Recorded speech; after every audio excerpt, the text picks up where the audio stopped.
Bitcoin marked its highest daily close in over 2 years on February 20th, but the $52,500 resistance posed a tougher challenge than expected, resulting in a rejection below $51,000 on February 23rd.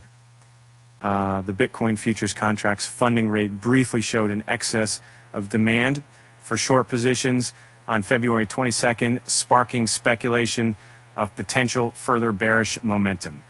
Considering Bitcoin posted a 33.5% year-to-date gain in 2024, bears have little cause for celebration. But some analysts believe that the $1 trillion market capitalization at $50,930 may represent a local top. While this level lacks inherent significance beyond being a round number, it has garnered attention from mainstream media, potentially instigating fear among investors.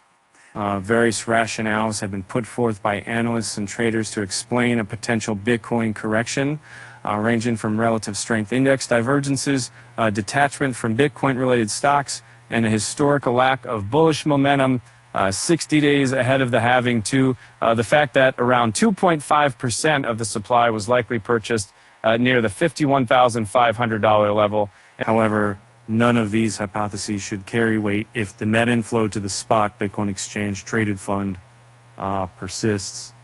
On February 22nd, the net inflow on U.S.-listed Bitcoin ETFs fund amounted to $251 million, reversing the $36 million outflow observed on the previous day.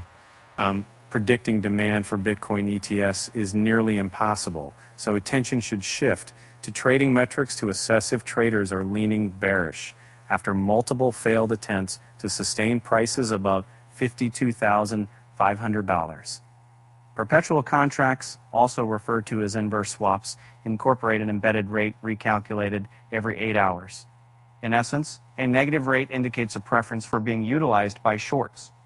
And notice that Bitcoin's 8-hour funding rate briefly turned negative on February 22nd and lasted above 0.02% or 1.3% per month, signaling a lack of demand for leveraged long buyers.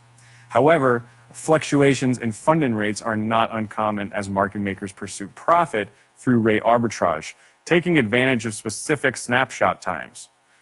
To confirm whether the absence of demand for leverage longs accurately reflects the market's condition, one must cross-reference the data with other indicators such as the demand for stablecoins in China, a significant signal for retail entry or exit from crypto markets.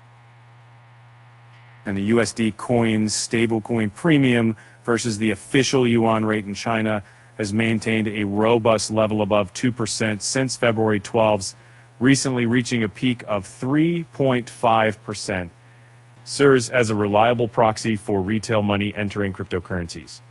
However, it cannot be denied that the last time the BTC 8-hour funding rate stood above 0.03%, 1.9% per month, was on January 2.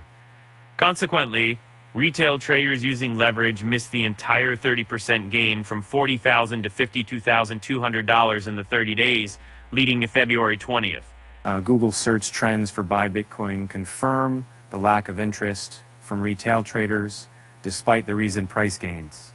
On the flip side, this data provides evidence that the potential entrance of a new wave of investors driven by FOMO remains possible.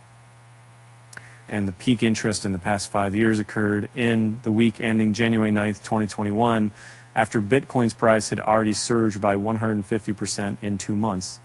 This underscores the idea that the absence of demand for leveraged longs using Bitcoin perpetual futures doesn't necessarily indicate bearish sentiment or a lack of interest from retail.